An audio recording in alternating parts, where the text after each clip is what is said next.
Hello students, welcome to our current affairs session. In today's lecture, we will discuss some important current affairs of 5th and 6th May 2024. तो आज हम 5 और 6 मई 2024 के कुछ महत्वपूर्ण current affairs discuss करेंगे जो एग्जाम पॉइंट ऑफ व्यू से काफी इंपॉर्टेंट करंट अफेयर्स हो सकते हैं। सो स्टार्ट करते हैं आज का session some important current affairs of 5th and 6th में।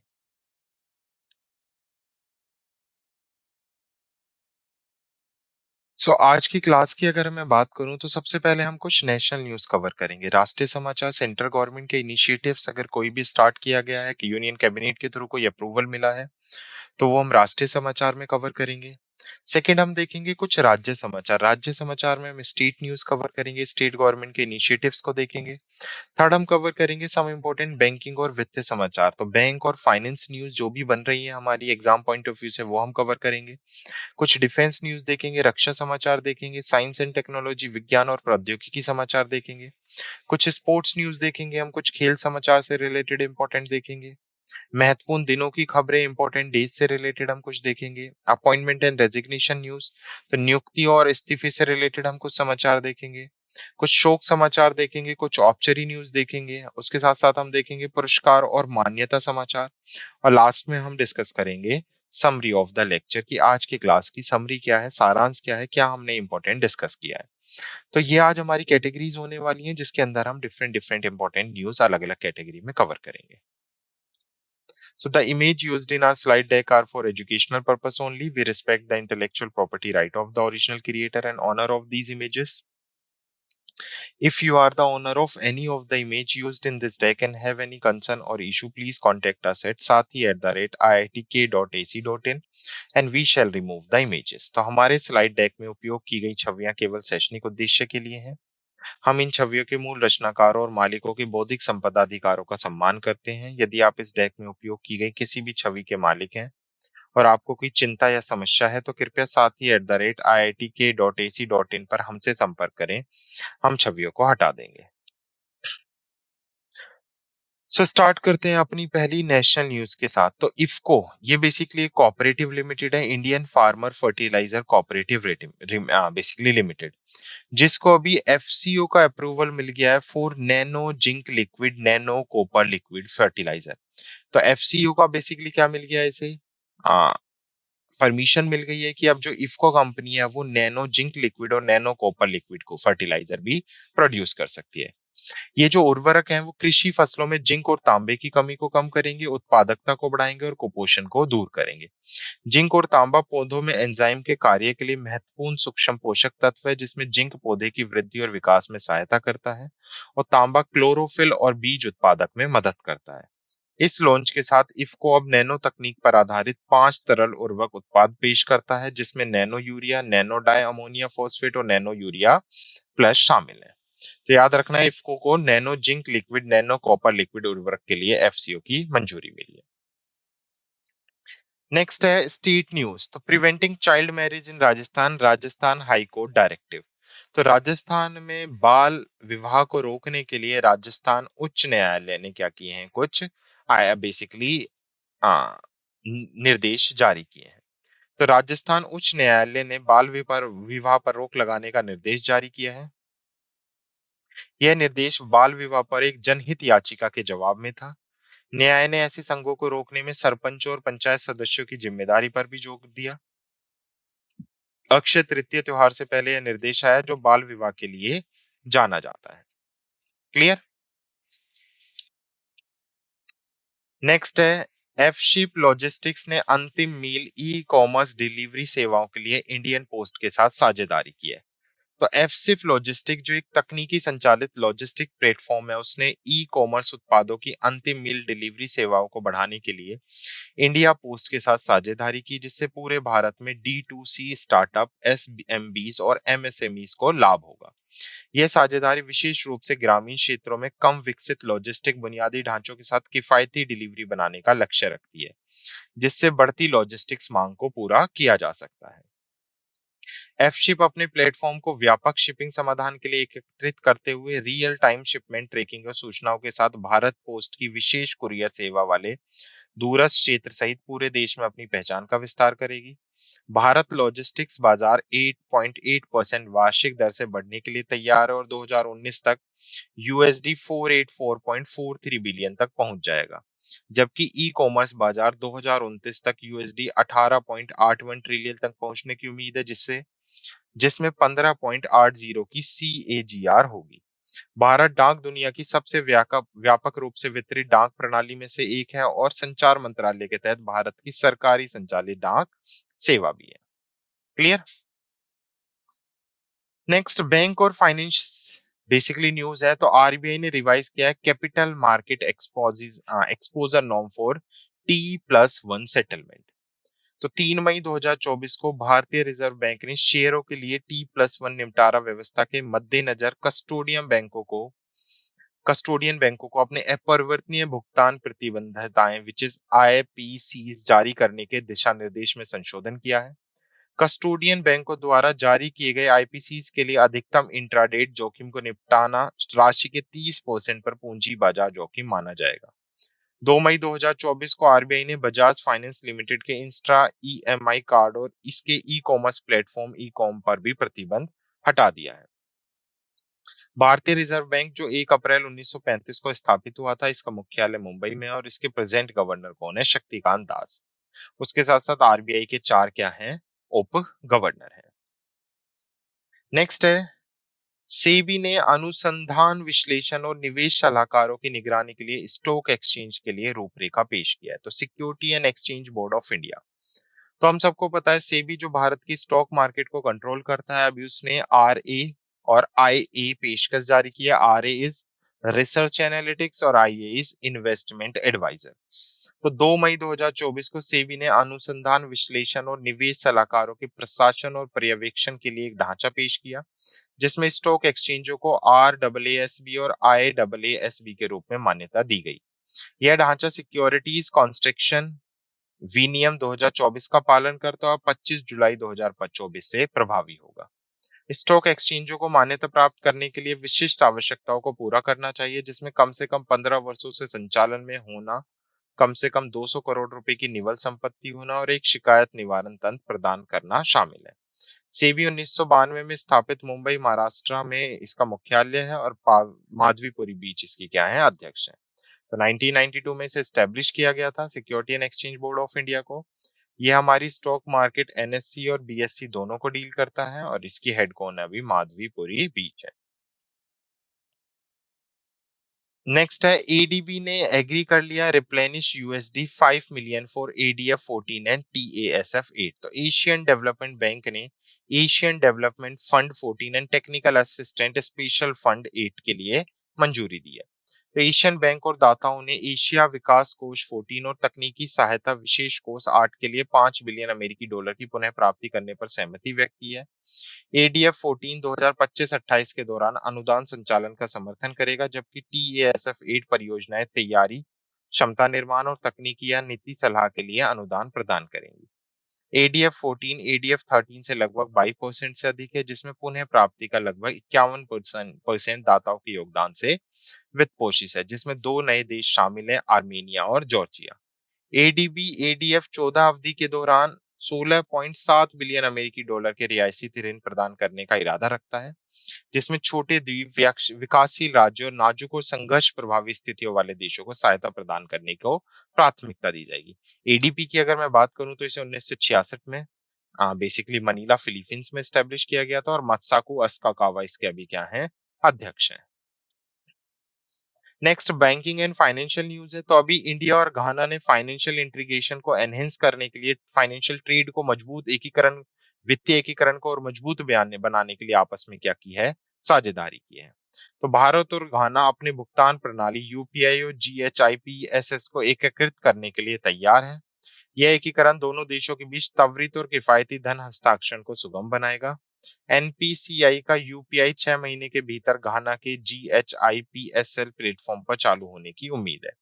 यह दोनों देशों के बीच वित्तीय सहयोग में एक महत्वपूर्ण कदम भी है। क्लियर। नेक्स्ट है आरईसी को गिफ्ट सिटी में सहायक कंपनी स्थापित करने के लिए आरबीआई की मंजूरी मिल गई है। तो आरईसी लिमिटेड को भारतीय रिजर्व बैंक से एक सहायक कंपनी स्थापित करने की मंजूरी मिल गई है। अनुशंसी Gujarat international finance tech city Gandhinagar में स्थित होगी। यह कदम आरईसी की अपनी पोर्टफोलियो को विविध बनाने की रणनीति पहल को दर्शाता है। इसका उद्देश्य भारत में वित्तीय सेवाओं के केंद्र में विकास के नए रास्तों को खोजना। क्लियर। नेक्स्ट है आरबीआई की रिपोर्ट आई है। आरबीआई ने रिपोर्ट जारी करके कहा है कि जो 2000 की करेंसी नोट बंद की थी उसमें से आरबीआई को 97.76% वापस मिल गए हैं। तो भारतीय रिजर्व बैंक ने खुलासा किया कि 2000 रुपए के मूल्य वर्ग के 97.76% बैंक नोट वापस आ गए हैं। सिर्फ 7,961 करोड़ के बैंक नोट जनता के पास प्रचलन में है। उनके प्रचलन से हटाने की घोषणा 19 मई 2023 को करने के बाद महत्वपूर्ण कमी आई है। यह रिपोर्ट मुद्रा के बैंकिंग प्रणाली में प्रभावी पुनः अवशोषण को उजागर करता है। नेक्स्ट डिफेंस से न्यूज है। एयर मार्शल है नागेश कपूर जिन्हें एज्यूम किया गया है as a commandant in AOC in C training command. तो एयर मार्शल नागेश कपूर ने प्रशिक्षण कमांड के air officer commanding in chief के रूप में कार्यभार संभाला है। उसके पास 3400 घंटे से अधिक की उड़ान का अनुभव है। कपूर को दिसंबर 1986 में फाइटर स्ट्रीम में कमीशन किया गया था। उनका व्यापक अनुभव प्रशिक्षण कमान के मिशन में योगदान देगा। नेक्स्ट है साइंस एंड टेक्नोलॉजी से ही न्यूज है। Flying wedge defence and aerospace ने भारत का पहला स्वदेशी बॉम्बर यूएवी FWD 200B का अनावरण किया है। तो flying wedge defence and aerospace technology private limited जो बेंगलुरु कर्नाटका में स्थित है उसने भारत का पहला स्वदेशी सैन्य ग्रेड बम वर्षन ड्रोन FWD 200B लॉन्च किया है।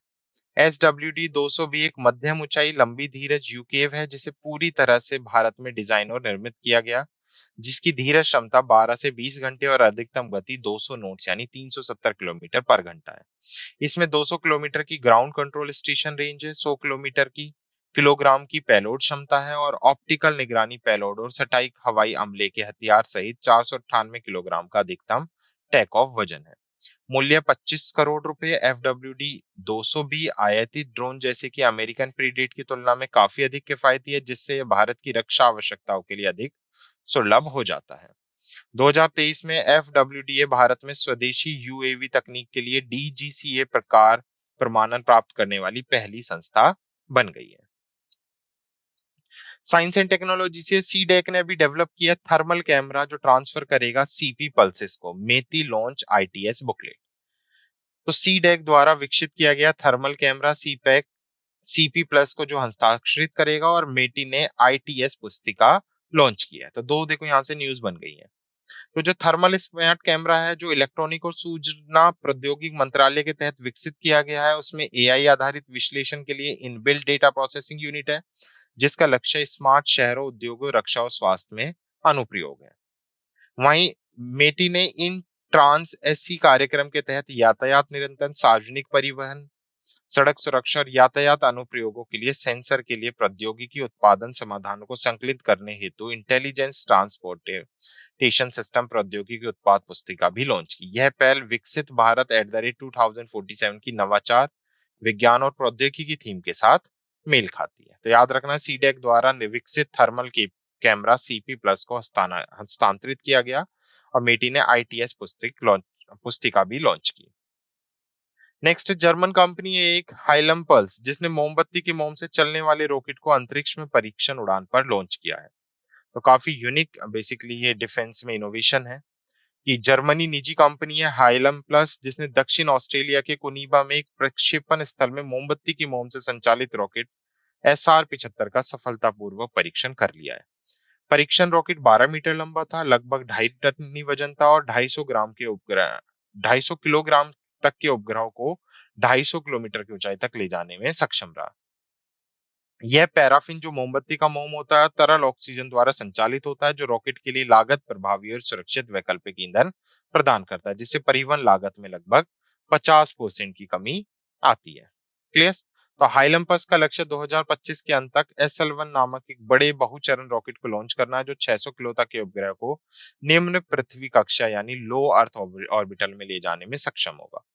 कंपनी का लक्ष्य वाणिज्यिक उपग्रहों की मांग को बढ़ाना और 2032 तक 700 मिलियन यूरो की वार्षिक बिक्री हासिल करना है। Clear. Next science and technology से है, तो अभी चाइना का बेसिकली चांग ई 6 मिशन है जो चंद्रमा के दूरस्थ हिस्से तक जाएगा और वहां से नमूने लेके आएगा, जिसको चंद्रमा ने अभी क्या कर दिया है, तो सॉरी चाइना ने अभी सफलतापूर्वक लॉन्च किया है। तो चांग ई 6 मिशन याद रखना है किसका है, चाइना का है। यदि यह मिशन सफल होता है तो चीन इस रहस्यमय क्षेत्र से चंद्र नमूने प्राप्त करने वाला पहला देश होगा। यह प्रयास अंतरिक्ष अन्वेषण में एक महत्वपूर्ण मील का पत्थर भी है। नेक्स्ट है, जापान ने AFC अंडर 23 एशियन कप में जीत हासिल की और ओलंपिक में अपना स्थान सुरक्षित किया। तो जापान की जो पुरुष अंडर 23 फुटबॉल टीम है उसने अभी EFC अंडर 23 एशियन कप जीत लिया है। बेसिकली उन्होंने कतर के दोहा में जासिम बिन अहमद स्टेडियम में एक रोमांचक फाइनल में उज्बेकिस्तान को हराया। तो ये जो अंडर 23 एशियाई कप है कहाँ पर हुआ है, कतर के दोहा में हुआ है, जहां पर उज्बेकिस्तान से रनर अप रहा है और जापान क्या रहा है, इस टूर्नामेंट को जीत गया है। अतिरिक्त समय में स्थान पात्र यामादा के एकमात्र गोल ने जापान को जीत सुनिश्चित की। यह जीत जापान को 2024 पेरिस ओलंपिक के लिए भी योग्य बनाती है। नेक्स्ट है, थॉमस और उबर कप। चीन ने पुरुष और महिलाओं दोनों का खिताब जीता है। तो चौन बेसिकली थॉमस और उबर कप दोनों किससे रिलेटेड है, बैडमिंटन से रिलेटेड है। और अभी चाइना ने क्या कर लिया है, मेल और फीमेल दोनों कैटेगरी में थॉमस और उबर कप दोनों में फर्स्ट स्थान हासिल किया। उन्होंने चोंगडू में 2024 थॉमस और उबर कप फाइनल में पुरुष और महिला दोनों के खिताब जीते। 2012 के बाद ये पहली बार है जब चीन ने पुरुष और महिला में चैंपियनशिप जीत दर्ज की है। चीन की खेल में प्रभुत्ता को भी जीतें उजागर करती हैं। नेक्स्ट है, लैंडो नॉरिस ने रोमांचक मियामी ग्रैंड प्रिक्स में अपनी पहली F1 जीत हासिल की। तो लैंडो नॉरिस हैं जिन्होंने मियामी ग्रैंड प्रिक्स में अपनी जीत हासिल की है। तो लैंडो नॉरिस ने मैक्लेरन के लिए अपनी पहली ग्रैंड प्रिक्स जीत हासिल की है। मियामी ग्रैंड प्रिक्स में एक रोमांचक मुकाबले में जीत हासिल हुई। नॉरिस की जीत ने सोशल मीडिया प्लेटफॉर्म पर उल्लासपूर्ण उत्सव और प्रशंसा को प्रज्वलित कर दिया है। यह जीत उनके रेसिंग करियर में एक महत्वपूर्ण मील का पत्थर भी साबित हुई। नेक्स्ट, 2024 का अंतर्राष्ट्रीय अग्निशामक दिवस, इंटरनेशनल फायर फाइटर डे। तो हर साल 4 मई को हम इंटरनेशनल फायर फाइटर डे के नाम से सेलिब्रेट करते हैं। यह उन लोगों को सम्मानित करता है जिन्होंने कर्तव्य की पंक्ति में अपने जीवन को खो दिया और अग्निशमन पेशेवर में निरंतर समापन के लिए आभार व्यक्त किया। 4 मई को सेंट फ्लोरियन दिवस भी मनाया जाता है, जिसका नाम सेंट फ्लोरियन के नाम पे रखा गया, जो अग्निशामक के संरक्षित संत और एक उच्च रैंकिंग रोमन सेनाधिकारी थे।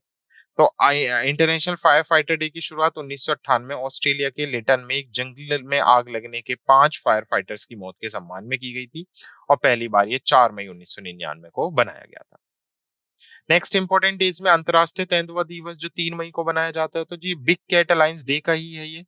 लेपर्ड्स को हम सबको पता है IUCN ने अपनी रेड लिस्ट में वल्नरेबल कैटेगरी में रखा है। थ्रेटन स्पीड से ये जो धीरे धीरे क्या होती जा रही है, खत्म होती जा रही है, क्रिटिकली एंडेंजर्ड है। तो इन तेंदुओं की बेसिकली जनरेशन को बढ़ाने के लिए कितने ये जरूरी है, हैबिटेट इनका संरक्षण करने के लिए इस दिन को सेलिब्रेट किया जाता है।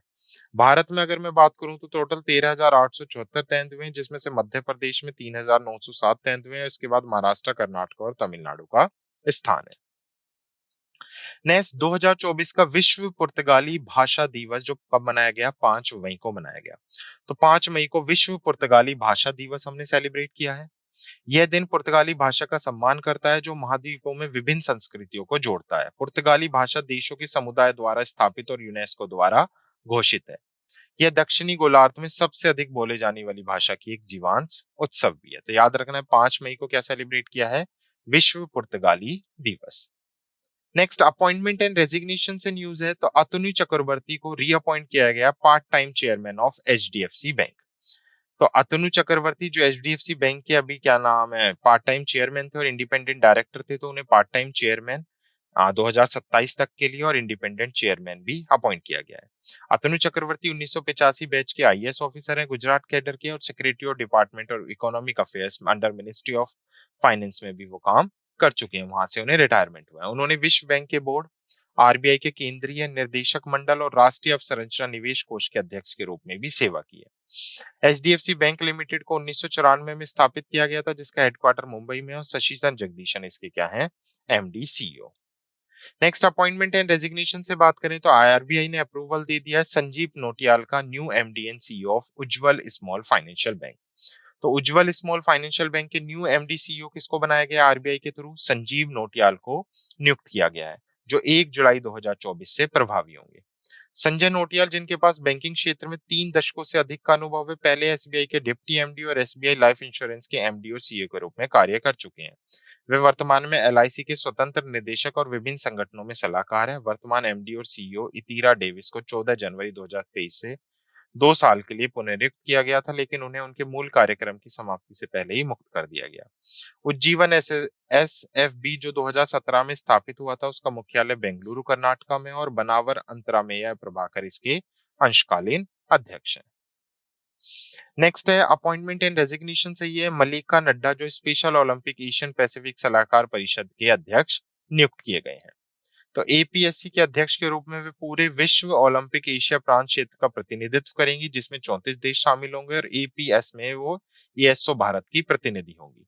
मल्लिका नड्डा 2021 से एसओ भारत की अध्यक्ष के रूप में सेवा कर रही हैं और वे प्रदेश समाज कार्यकर्ता हैं, जिनके पास विकलांग, वंचित और महिला सशक्तिकरण के लिए काम करने का 30 से अधिक वर्षों का अनुभव है। उसने हिमाचल प्रदेश के बिलासपुर में चेतना संस्थान की स्थापना की और मध्य प्रदेश के जबलपुर में विकलांग सेवा भारती की संस्थापक सदस्य भी हैं। उन्हें 2010 में राजीव गांधी मानव सेवा पुरस्कार और 11 में डरोजियम पुरस्कार से बाल विकास और शिक्षा में उनके योगदान के लिए सम्मानित किया जा चुका है। तो मल्लिका नड्डा को अपॉइंट किया गया chairperson of special Olympic Asian Pacific advisory council. Next अगर बात करूं तो डॉक्टर शुभ्रांशु शेखर को अज्यूम बेसिकली चार्ज दिया गया है national small industries corporation limited का। तो अभी वो सीएमडी बनाए गए हैं कहाँ के, एनएसआईसी के, जो एक मिनी रत्ना है गवर्नमेंट ऑफ इंडिया एंटरप्राइजेस के अंदर, मिनिस्ट्री ऑफ एमएसएमई यानी micro small and medium enterprises के अंदर ये कार्य करती है। तो उन्होंने जुलाई 2023 में सीएमडी के रूप में सेवा कर रहे एमएसएमई मंत्रालय के संयुक्त सचिव विपुल गोयल की जगह लिया। तो इससे पहले कौन काम कर रहे थे, विपुल गोयल इस पद पर बने हुए थे। क्लियर।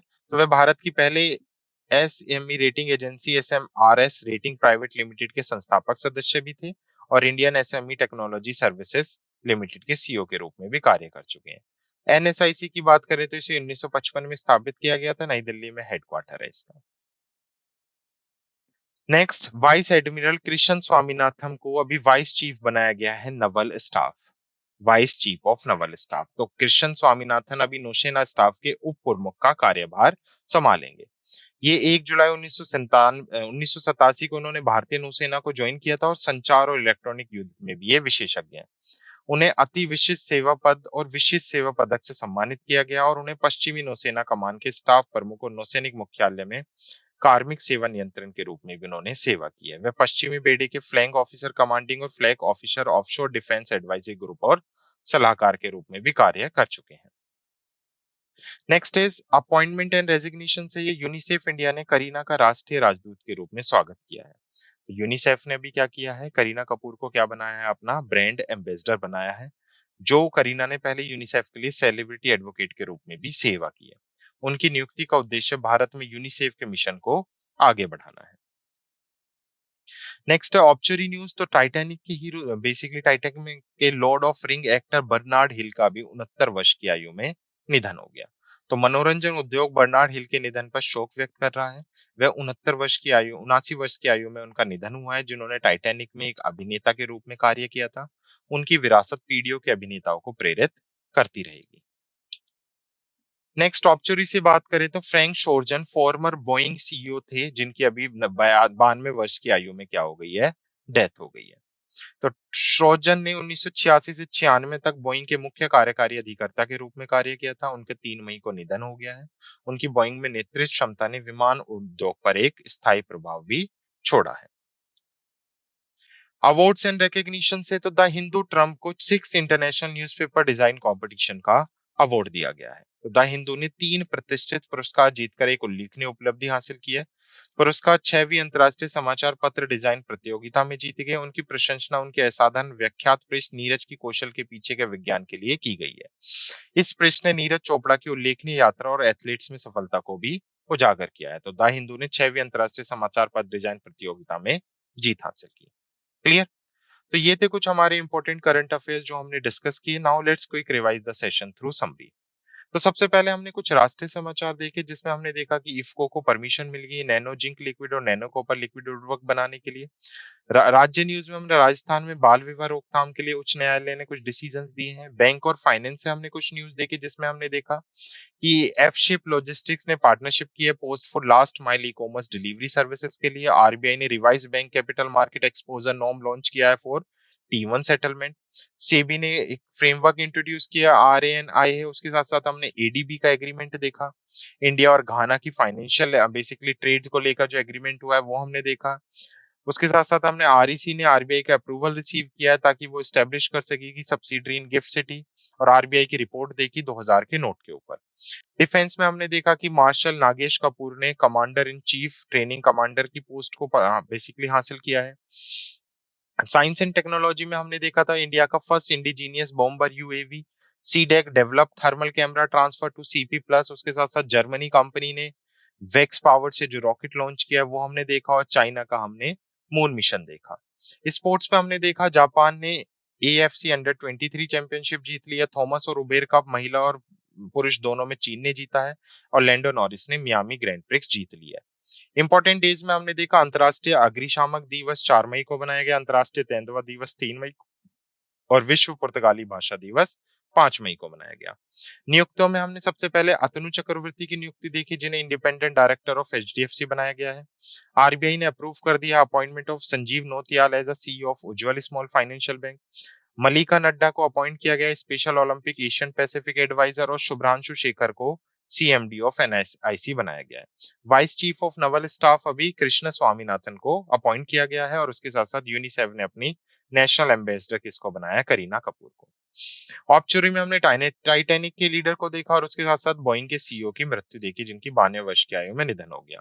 और लास्ट हमने अवार्ड्स एंड रिकॉग्निशन से देखा कि द हिंदू ने 6वीं अंतर्राष्ट्रीय समाचार पत्र डिजाइन प्रतियोगिता में जीत हासिल की है। क्लियर।